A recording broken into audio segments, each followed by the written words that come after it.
Uh,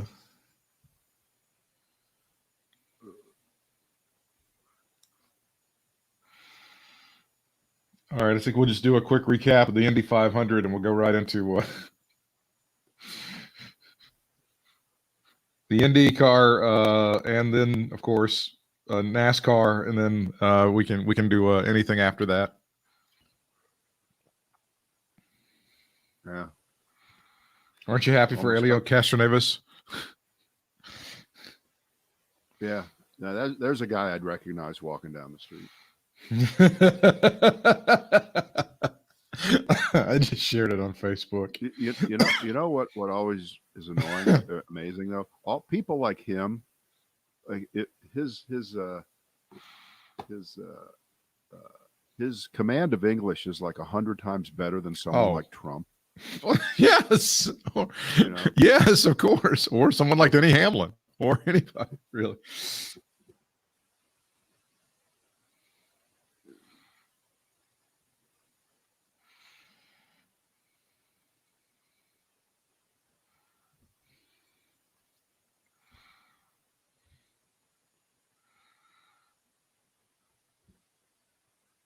All right. Look how quick we are today.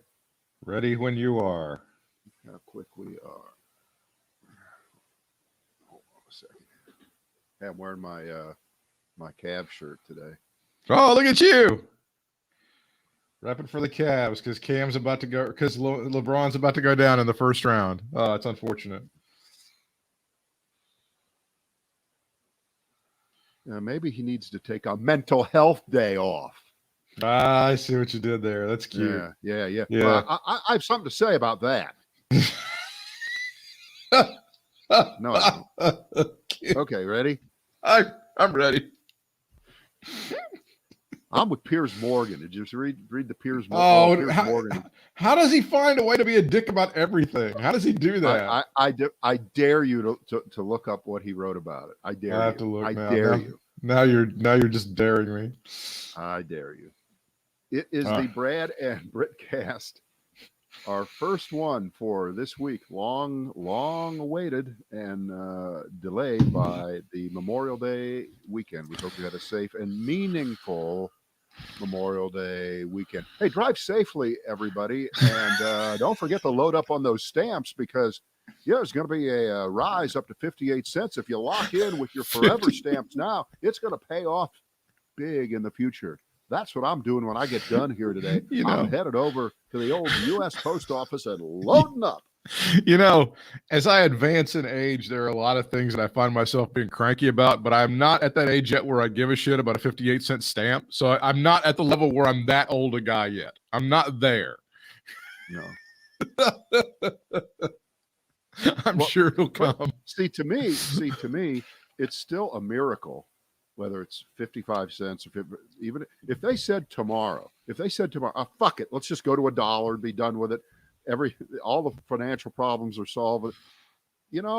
Okay, that'd be quite a massive increase. But you know what? It would still be worth it. It would still be worth it if you could just send a letter, and it goes anywhere, and they eventually do get it there. But let's leave the post office alone. Let's leave Greensboro's own Louis DeJoy alone, because he's finally come up with his plan. That's it. Raise the prices, make the service even shittier and slower, and everything will be fine.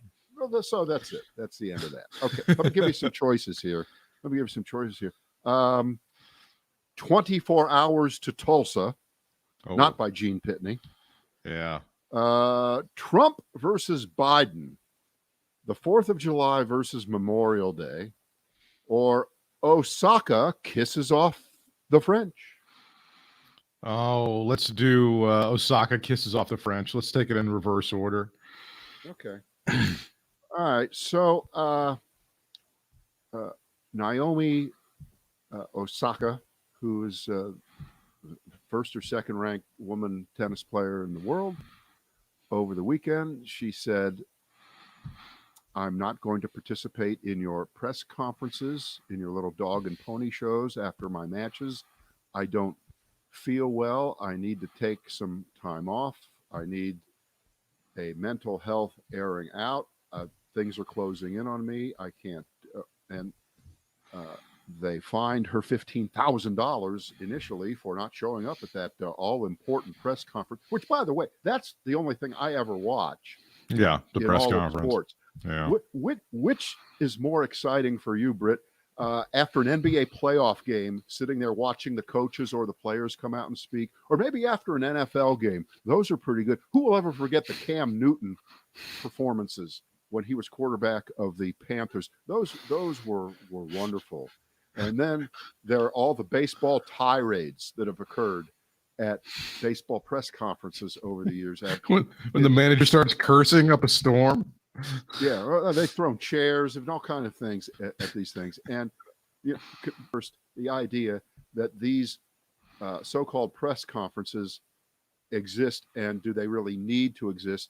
And is this hand-wringing by members of the press anywhere that we're an important part of the process, and it helps connect players to fans, and this has to continue. We need an open dialogue. Fuck all of you. We know sports, right? That bullshit. They're there to score points. They're there to get gotcha moments. They're there to piss off the player, right, or the coach with a provocative question and elicit a response that'll get them on Sports Center. They're no different than anybody else. And if I were a player of her stature, and I said, fuck, I'm not participating in this shit anymore. My performance is my performance for the fans. And Charles Barkley, I ain't no role model. And I think when she points out that she's sick of hearing the same goddamn stupid questions, it's true. It's absolutely positive truth. Nothing good has ever been gleaned from one of these in any sport. That's my contention. And good for her. And if she feels she needs to take some time away, so be it. Most of us have not been in jobs where we could call in and say, I need a mental health day. They're not understanding of it. Her claim is that she suffers from extreme anxiety. And the idea of her public speaking is like the number one fear of everybody in the world. When they have the list of and she says that she has extreme anxiety, and she builds up a lot of anxiety, and it makes her very fearful, makes her short of breath. And she goes, I suppose, nearly into a panic attack. So that's why she says, I don't want to do these things. And I think that's, pretty legitimate. Sounds like it to me. There's a lot of people for whom playing tennis in front of 20,000 people and millions on TV is nothing. That they're great at it, but one-on-one or in a small group session or speaking, they're very, very nervous. And okay, fine. They jumped down her throat at the French Open and fined her $15,000. What? Okay. Where do they come up with that number? Okay, it's arbitrary. If you're trying to punish her, you need to fine her $15 million. Okay, because it doesn't mean anything. So stop that. That's just stupid. Now I can sort of understand in 1985 if you said, well, this, when we have to show these clips on the 6 o'clock news of John McEnroe going nuts at Wimbledon or something like that, I can understand. Like, yes, this is a way to connect. They have these things now called Instagram and TikTok and Snapchat and Facebook where you can connect directly to your fans without some idiot reporter asking you, how was your forehand today? So you don't really need a press conference with, some moron asking you as you say, the same stupid question 50 freaking times, because you have like Instagram and you have Twitter, and you can go online and say, hi, Jenny, in Fort Riley, Kansas. It's great to see you. And thank you very much for you can do that now. So it's completely useless. The whole idea is completely useless. I'm not quite sure that people like her maybe they don't directly connect with their fans on social media, but they could very easily, but they're not going to. That's not the. I just think in general the whole idea is a relic of another era. I mean, you think of in your mind those old black and white pictures of Joe DiMaggio sitting around in the locker room with 4 or 5 guys asking him questions after the game. And by the way, that wasn't such a bad thing, because I think I have the actual solution to this problem of these stupid press conferences at these events where there are like 50 or 60 or 70 people jammed into these rooms, and they're shouting questions at the play. It should go back to the days where 4 or 5 representatives of the press are chosen on a rotating basis after each match or something like that, to sit there in a much less pressured atmosphere where they're not fighting with each other to bark out questions from the back of the room, and there's a lot of contention. And again, when you shrink the size of the people who are asking the questions, the number of them, it kind of takes away the almost anonymity of a giant group of 80 people where some asshole shouts out an obnoxious question. If you're 4 feet away from the person, it's a little bit more difficult, I think. That's my solution. But she's got every right to step away. It's almost like maybe she should take 3 years off and go play Major League Baseball. Oh no, that's different. That's completely different, isn't it, Britt? Stop. That's different. Yeah, that's a little bit different. Oh, come on. The guy's dad was murdered. Why are you gonna bring that up, for God's sake? Yeah, Holy shit. Why would you do such a thing? Go to the second story, the Memorial Day story. That's a big one. All right. I think over the weekend, you're reminded once more as to why we are extremely fortunate, extremely lucky that Donald Trump was not reelected. Okay, because if you remember, and this was just 2 years ago, right around the time that it spilled out that he had said members of the military are suckers and losers. Remember that? Yes, I Remember do. That? Yeah. And 2 years ago, on the 4th of July, coming up, 4th of July 2019, this may be, and I hate to do this because it's like saying, which is your favorite child? What was your favorite dog? But this is really one of his great quotes. This is when Trump recalled that in 1775, this is during the 4th of July, this was that great quote: "Our army manned the air. It rammed the ramparts. It took over the airports." 1775. Yeah. "It did everything it had to do, and at Fort McHenry, under the rockets' red glare, it had nothing but victory." So this was as close to committing a verbal crime as there ever has been in terms of its inaccuracy and stupidity. Because as we know, there were no airports in 1775. Washington National didn't open for another 20 years, right? That's right. It wasn't open until about 18. Yeah. The British Air Force didn't make its appearance until the War of 1812. Everybody knows that. Jesus, how dumb are you? Everybody knows that. I mean, just think of that. And we can now play in arrears the what if game, because if Joe Biden said that one now, just close down the show, end everything, cart him off. He's so senile, he doesn't even know what century we're in, right? So that was one of the, but contrast that with the things that Biden said over the weekend, Memorial Day weekend, because Memorial Day really is a holiday that we still haven't figured out whether it's even appropriate to say have a happy Memorial Day, because it's Memorial Day. Sure. But we're always talking about the weekend and the get-togethers. And it's a 3-day weekend. A lot of people have been working hard, especially if you're an essential worker in America. Right. And following Fridays, and this probably eliminates Kamala Harris from any chance for continuing on as vice president or for higher office. She might need to leave the country for tweeting out, have a enjoyable long Memorial Day weekend, which of course is perfectly appropriate. And she gave a speech on Saturday, fully in line with what you would think a high government official would say on Memorial Day. But they picked at that and they ran with it. They're probably still running with it. I'm sure they are. They're still going with, as if that's a thing. It's not a thing. But okay, go ahead. But Joe Biden spoke, and obviously he doesn't write every word of these speeches, but whoever he's got helping him, and whatever final approval he gave to the words that he put out there,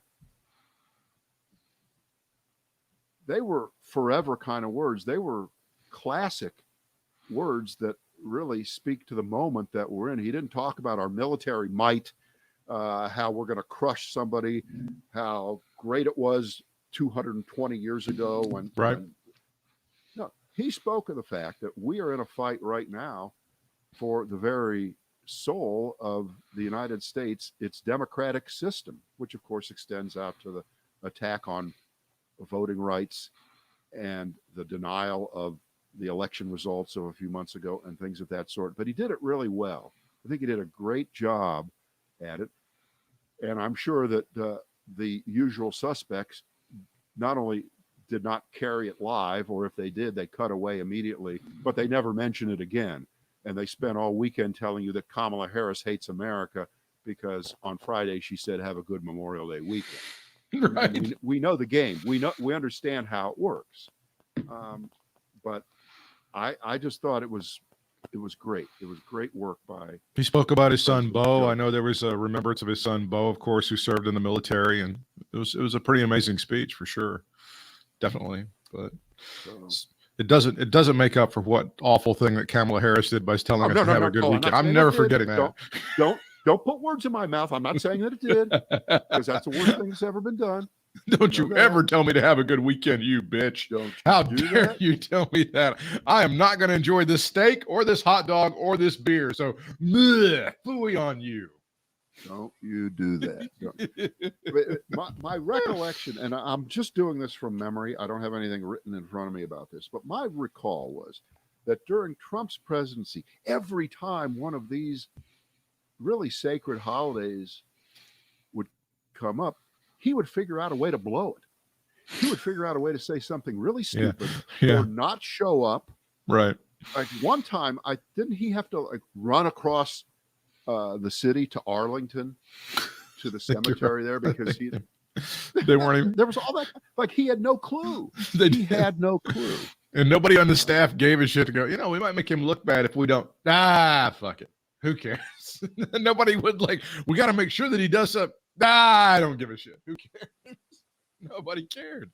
You're right. He would always, every time he would always do something that was kind of unprecedented to fuck things up, as I recall. That was my recall of the good old Trump days. Yeah. All those years ago. Yep. What was your top story? Oh, transgender kids versus Florida man. Oh, please, we got to get that one before we go on to other matters. Well, it turns out that now Florida has joined the couple states that have passed a law against transgender kids participating in girl sports in high school. They're protecting the children now, and off we go. Florida bans transgender athletes from participating in female sports. I mean, this is a home run cultural wedge issue if there ever was one, right? A red versus blue kind of story here. And I think there are a lot of layers to it, but it doesn't lend itself to any kind of nuance. It lends itself to the simple, wait a minute. We've had boys sports and girls sports in high school for as long as any of us can remember, right? Mm-hmm. Girls basketball, boys basketball. But now that becoming a transgender person is a fad and it's a cool thing to do, and all these people are doing it, especially these guys who become quote unquote girls, the first thing they want to do is use the fact that they still are physically advantaged and wreck girls' sports. And we can't have that. So therefore, you got to show your birth certificate, your birth at gender decides what sport you play in. End of story. I don't want to discuss it. End of story. Isn't that what's going on here? And if you don't go along with them, then what? You are for girls getting beat up. You're for girls getting beat up by boys. That's what it is. Shit kicked out of them. That's what this has become like a real cultural touchstone among these right-wing folks. After not really doing much, getting much traction with Mr. Potato Head's dick, they've been able to kind of make this one roll, and they continue to get this thing going in various places all over America. Yeah. I don't think it's a thing. I don't either. I don't think there's an issue. I mean, is this another solution in search of a problem? I think they're trying to get people whipped up over it, but I'm not seeing people taking the bait per se. I guess they can continue to hammer it home as one of the things that we've lost about this great country of ours. Alan is reminding us right now with his comment, don't forget the Coke machine in Surrey County. You may have seen this story from, this is from locally from the Mount Airy newspaper. Coke machines banned from county facilities. This is in Surrey County, North Carolina, where they've decided that Coke is on the wrong side of history when it comes to opposing the voter suppression efforts in Georgia. So they have said, fuck you, Coca-Cola. And they've decided to take all the machines out of county facilities, Brad. That's what the county commissioners have done in Surrey County. And I believe that's spreading to a few other places in North Carolina as well. Yeah. I give it a big, so what? Is that the best yes, you guys have that to do is with the your time? best that they can do. By the way, having been in a City of Greensboro facility really recently, I can tell you the Coke machines are still there. You can still buy a Coca-Cola and Coke-related products in City of Greensboro places as of right now, but I don't know. You're in a fairly blue county, Britt. You're not in. Well, you're not out in the middle of nowhere. The city itself is, but I don't know about those county facilities. Those county commissioners, they tend to be pretty red. You never know what might happen in some of those places. So hold on to your horses, Brad. They're close in. I don't think they're going to follow these. Some of those guys. So this is how they've decided to strike back. This is how they've decided to strike back. Fuck you, Coke. Yeah. This is going on in a few places in America, which I find to be fantastic. Hopefully, Frito-Lay will stay out of this one because I would like to buy some Doritos at a city facility near me. That's what I would like. That's what I'm saying. Frito-Lay, of course, is Pepsi. Oh, God. And so, therefore, you may have nothing left. You may have to be buying the house brand. That would be just a crisis. Wise, Tom's, Nabs, we're screwed. At some point in time, we're screwed. Yeah. I think should we tell the famous potato chip factory story? Yeah, tell the potato chip factory story. I wasn't there, but it's great. This is why you should never pay up. Never pay up at the grocery store for Lay's potato chips, for instance, which that is Frito-Lay. The higher priced potato chips in the store, because we saw with our own eyes across the street from WBT in Charlotte, one Julian Price place, there's a giant potato chip factory. It's a giant factory.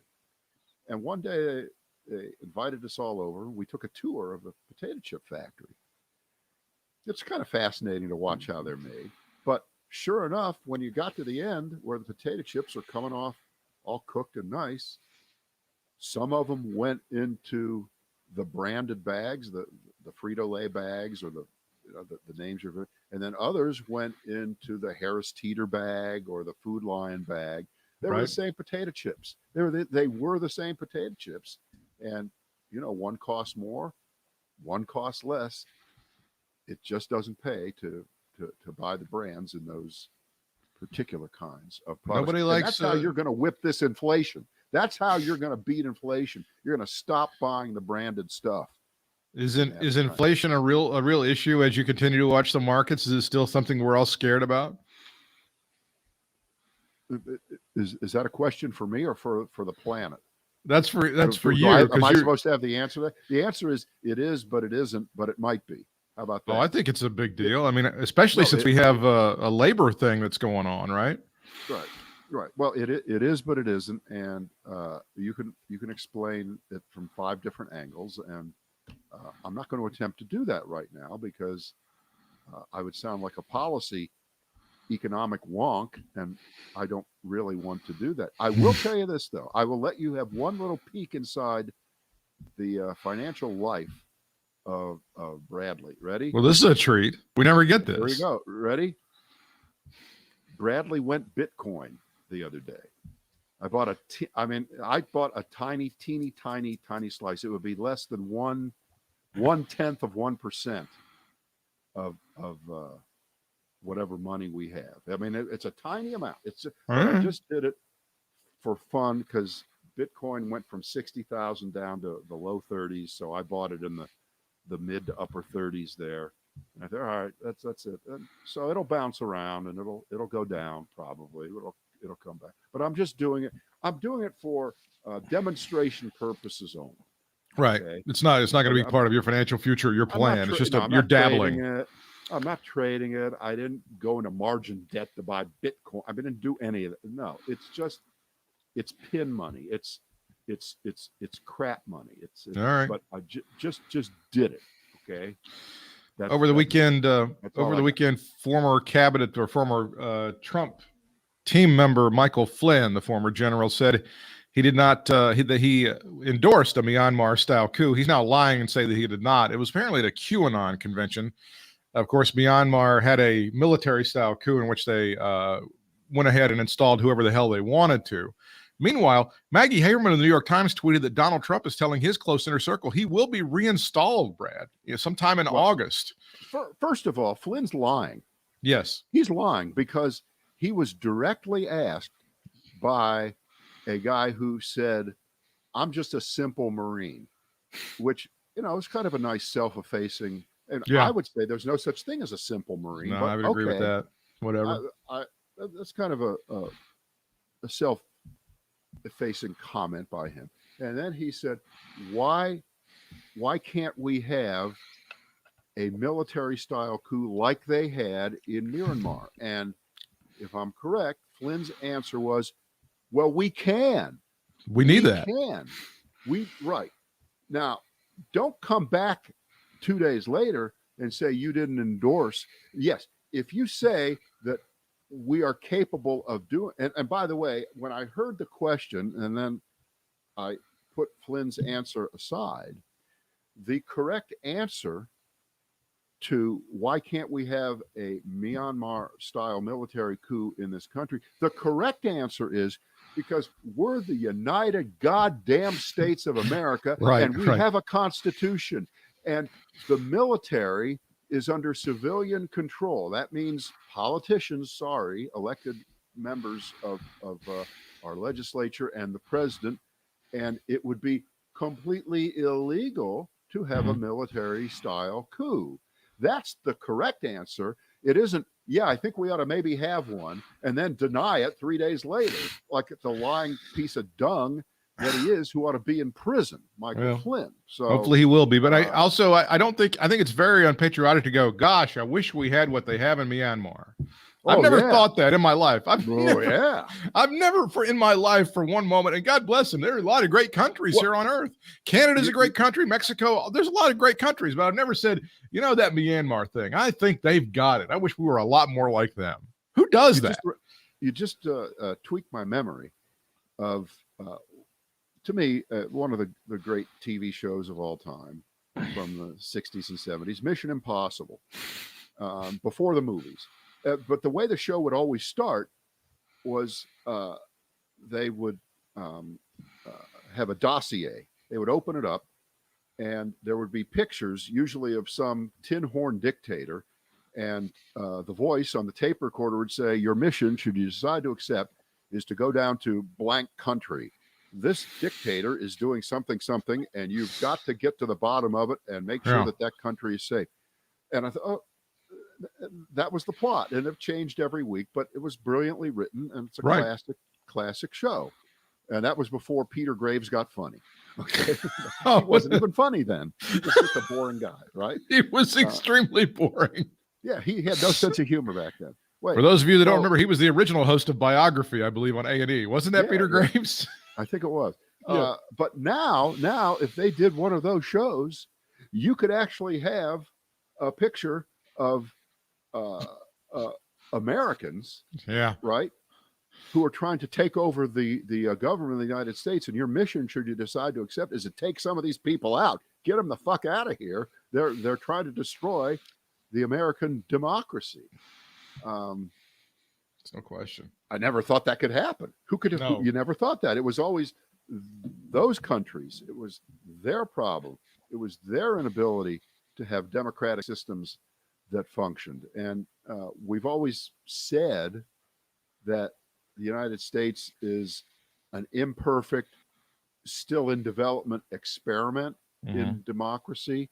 We say that, but bottom line is most of us think that the things that we know from yesterday and today are going to be there tomorrow, that there isn't going to be a complete turning upside down of the benchmark institutions in the country. We have now, for the first time in our lives, in the life of the country, although I'm sure the Civil War was just as much of a threat to the United States as it is we have right now. Of course it was. We have a faction of the country that is just saying, it just doesn't work. Let's throw it all out. Let's put a dictator in there. His name is Trump, and he'll know what to do. I mean, is it any more than that? Am I simplifying it too much? No, I think that's right. And I think it's easy to dismiss this stuff. I mean, if you're following QAnon at all, Michael Flynn is essentially their patron saint. He is the number one guy who they considered in this stuff. He has adopted a lot of their motions, and where we go one, we go all. He does all of that shit. Michael Flynn is their boy. And Donald Trump telling his insiders that he's going to be reinstalled in August. You and I know that that's a joke and that's not going to happen. But there's a lot of people who think that this is the real deal, and those are the people that got fired up and stormed the Capitol on January 6th and tried to murder Mike Pence. And if they get another shot at it, who knows who they might kill next time. This is not over. And that's why the Republicans are trying to kill this commission to find out what happened. And that's why all of these things, it's very important to get to the bottom of this stuff, because the threat to our democracy and our country is not over. These people could easily rise again.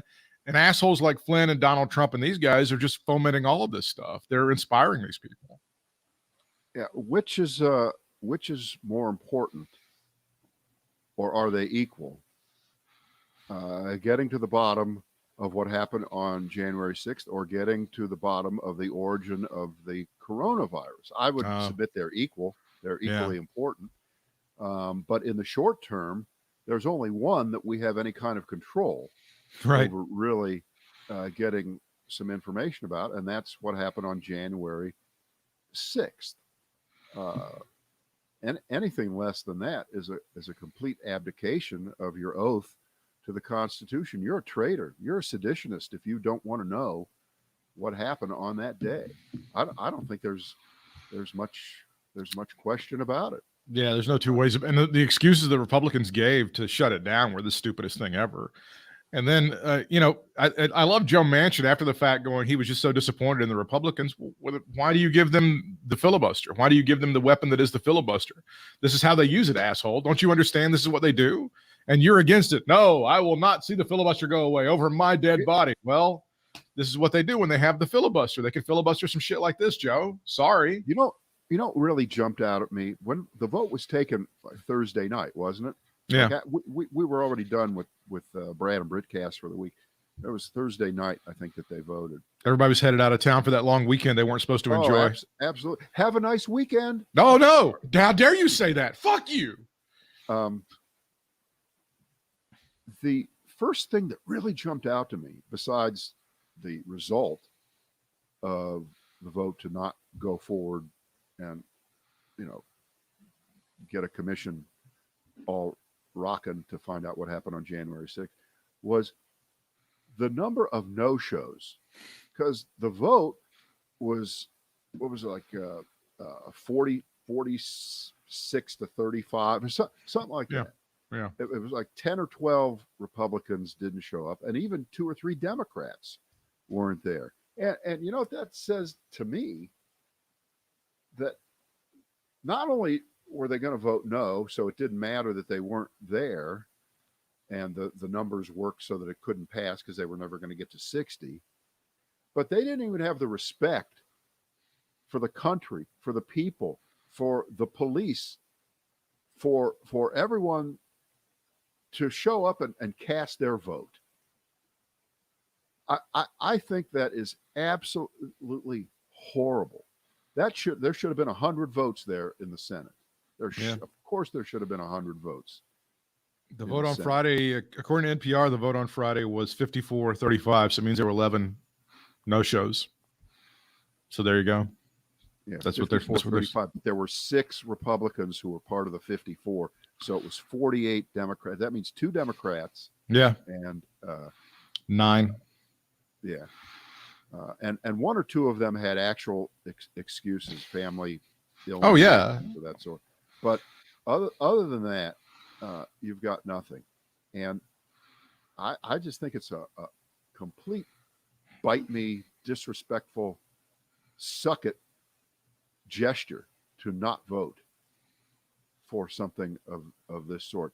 And have we gotten a public statement out of our own Richard Burr on this? Again, here we go. So. Right.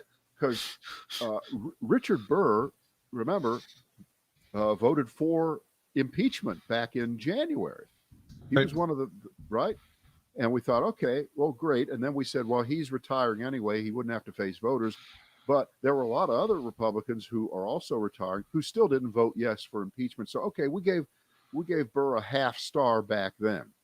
But this time, I don't know whether he was a no vote or a I'm not. He was not present. Mr. Burr was not present.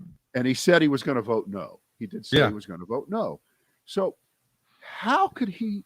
How Brad, could he vote for impeachment and vote no now? I can't follow. The News and Observer reports that Burr was in North Carolina due to an unavoidable conflict. Apparently, he and his wife had planned to run to an ATM machine that could not be rescheduled.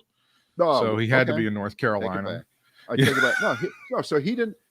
He didn't show up, but he did say he was going to vote no. And so he's a no vote. He is in effect a no vote. And I cannot square that with any kind of logic or reality or clear thinking here at the moment, because in his case, he gets to take the craven political consideration out of what he's thinking. There's nobody running out the clock more than this guy. There's nobody running out the clock on him just leaving office than this guy. This guy's you talk about Dean Smith's four corners. This guy's like four corners to the max. He doesn't want to do shit right now. We're lucky we can get him to show up when he's supposed to work, right? We're just waiting for Laura Trump or Pat McCrory or whoever is going to take over that position, whoever they think is going to take over that position next year, right? Why do you assume it's going to stay as a Republican seat? Because this state has broken my heart so many times. I lived through the Jesse Helms years. You lived through the Jesse Helms years. It's broken my heart so many times. I just can't get my hopes up. It's so hard. I'm delighted we were able to keep a Democratic governor because I think he actually ended up saving a lot of lives, but I just can't get my hopes up. Please surprise me, North Carolina. And if you'd like to go back to, us being the last country in the state or the last state in the country that decided to make a gay marriage illegal, you can go ahead and use that as an example too. So that you can have that one. This state has broken my heart so many times. I just cannot get my hopes up. We need to talk. Yeah. Can we go back to sports, because I'm sure you'll be tuned in. What the fuck? We need to maybe go back to no fans in the stands, virtual everything, the bubble, because the behavior of fans right now, and again, this isn't all fans, this isn't everyone, but if you match up the frequency of incidents at major sporting events now with the way people are going nuts on airplanes again. Yeah. And right, those are the two things. Oh, wait, we're going to get back to normal. We're going to get to fly again. Oh, we're going to get to go see basketball and football and baseball again, and things of that sort. And the people have really taken it upon themselves to think, I can get away with anything. Nobody can tell me to do anything. There are no rules. Fuck you. Do you think that it's because, and this is not an excuse, but an explanation, that people really haven't been able to go out for a year and now they're going out and people don't know how to act? Or do you think it's part of the normalization of bad behavior as sort of exhibited on January the 6th? Do you think that's part of what's going on here? I don't think it's one or the other. I think. Oh, you think it's you got like a Venn diagram and there's some overlapping shit there? Oh, sure. And, but that being said, there is no discussion as to the root causes of it. This isn't poverty. You're right. This isn't gun violence. It's poverty in cities. Yeah, if we had. You have decided to act this way. You've decided to be a jerk in a moment where you don't need to. A guy on the Atlanta Hawks sinks a final shot against your team, so you start throwing shit at him and endangering his life and everybody. No. I felt sorry for Kevin Garnett, the guy in Boston who gets arrested. He's got the Kevin Garnett, he's got the jersey on, being cuffed and led away. And I'm like, oh, Kevin Garnett didn't do anything wrong. Why does this asshole get to wear his jersey? I think part of this is like, the fans in Philadelphia have always been dicks. The fans in Boston have always been dicks. But this is taking it to a whole new level. Everybody's kind of acting out now, right? All of the fans everywhere are kind of being assholes. Well, and even on places where they're not, they get to say, they get to say it was our idea first. We were jerks before you guys. You're copying us. There was a great video. I mean, it's not great video, but it's very descriptive video of the water bottle going right past Kyrie Irving's face. And then there are some people, I think they're trying to say that it actually grazed him. So that's a legal argument that people are going to have to make, but it was preposterous that anybody would end up doing that. Now, of course, being the wrestling fan that if you did that back in Chattanooga, Tennessee, and somebody threw something at you, that meant you were being a really good bad guy and you were going to make a lot of money in that territory. But again, that was 1977. Wrestling is not real life. That's set up shit. This is real stuff. I mean, if you hit somebody in the head with a flying water bottle from above, you could do some real damage. And why do you think that's basic assault? I mean, I don't know what kind of charges. Why do you think this is happening, though? I mean, there's got all of a sudden. I mean, we've had incidents over the past where people have done this and stuff, but it seems to be like it's crazy. I can't tell you why everything is happening. I can't tell you why, actually, for real, why that at this point we have whatever percentage of people who say, I'm not getting vaccinated, because the jury is in. Okay. The trial has been held now, and the numbers are in, and the coronavirus is still a raging nightmare among people who have not been vaccinated. They're still catching it. They're still passing it now to each other, and some of them are being hospitalized, and we still have people dying every day. I saw this morning there were only 6,000 new cases in the whole country in the last day. That's fantastic, but you know what? 6,000, that's still a lot of people. And if you have not been vaccinated, you are taking a chance to be one of those people. Now, if your bet is, well, look, it's going down, down, down, down, and there is some creeping form of herd immunity that's building up between all the vaccinated and people who had it, and you combine that, you get well over 60%, wherever we're at. So now I definitely don't have to get it. You know what? You suck even worse. You suck even worse for doing that.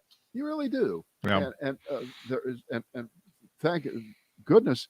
I mean, the Equal Employment Opportunity Commission, I believe, put out a ruling over the weekend today. Yeah. And they made it very clear that employers can require you to get vaccinated as a condition of your employment. And if you are someone who is not able to get a vaccination because of some sort of immune thing, because of health, they have to make accommodations to you. But you're right. In general, and particularly when you have things like right to work states, which used to be like the greatest thing ever to Republicans. Yeah, the employer can require you this stuff. That's absolutely right.